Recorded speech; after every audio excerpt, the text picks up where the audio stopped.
But back in Houston, I was part of a group called Massive Improv.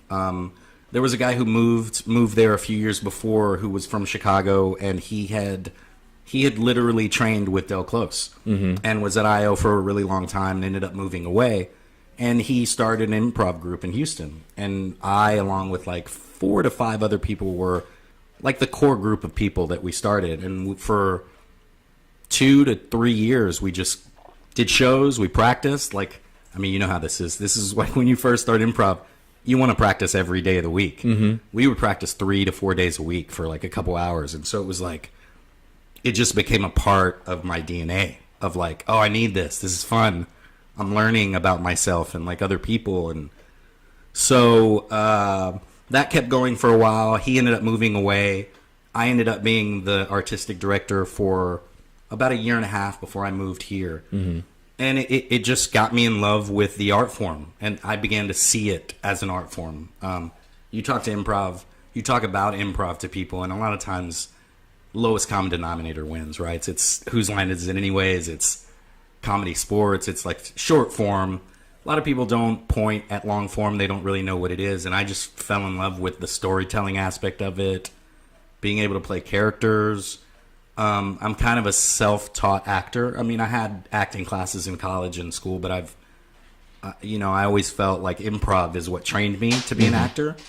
So yeah, I just fell in love with it. Moved out here specifically. I wanted to see if I was good enough to be at IO.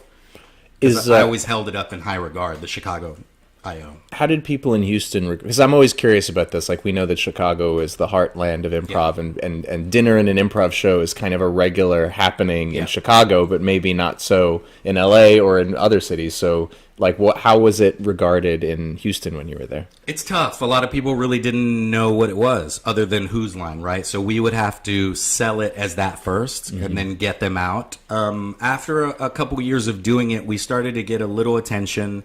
We started to get newspaper articles, stuff like that, of like this new kind of art scene that was happening in Houston. And at the time, Austin started having a really big community because a lot of people from Chicago and New York were kind of ending up there, and it ended up creating this really huge, fast-growing improv community that spouted off like 3 to 4 different theaters. So a few of us from Massive in Houston would travel up to Austin and do shows there every once in a while. So it just became like we were learning from them. We were learning like how to build that community. We didn't have enough people to do multiple theaters, but we had enough where we were doing a couple nights of shows each week. We had a specific location that we were working with the entire time where we did classes, same place as shows. So yeah, it was hard. It was hard. We were getting like, at our peak for us, a great night was packing a room of 50 to 60 people, a small room. Yeah. So but for us, that's that was a very great. solid crowd. Great, yeah. For us, that was great. But yeah, it was hard in Houston. Now, Houston has had this the city has kind of had this explosive growth, and I don't know exactly what the timeline was. Like, was that happening back when you were there, or has that been more recently in the last decade that it's become like, whatever it is, the 4th or 3rd largest city or something like that in the country? It kind of started right when I moved out here. It was getting an influx of a lot of oil and gas college students that were just graduating and going out there. So it has flipped a little bit out there. Obviously, Texas is a red state. Yeah. But it's turning blue with the help of Houston. Houston's one of those progressive cities that's starting to turn a little bit. But yeah, that started about a decade ago, I'd say. Yeah. And so do you think that helps or hurts or is ambivalent to the improv that exists in Houston? I would think it helps because anytime you have a younger group of people in a city, I think they're always looking for something different. And, improv is one of those things where if you latch onto it early, it's something that can show you different ways to filter, comedy and news and current events. And I don't know, you know how it is. I just think improv is a really cool art form that sometimes gets shit on when it doesn't deserve to be.